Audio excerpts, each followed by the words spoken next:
Question 14. The nth term of a quadratic sequence is n squared add 3n minus 2. Find the fourth term of this sequence.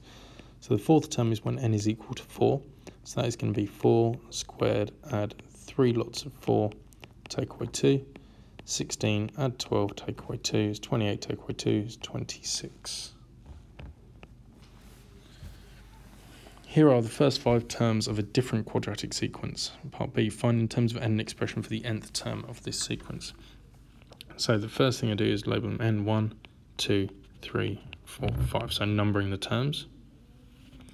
And then you've got the sequence. So the sequence is 1, 7, 17, 31, 49.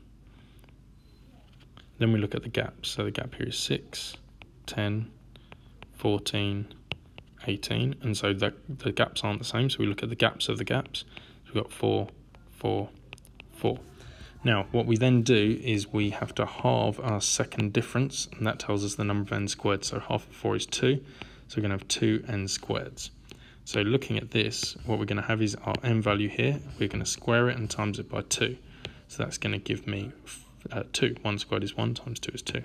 N value here, we're going to halve it. Sorry, we're going to square it and times it by 2. So 2 squared is 4, double it is 8.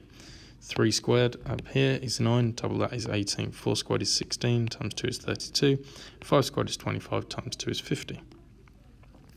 Then what we have to do is we have to subtract our 2n squared from our sequence. So sequence take away 2n squared.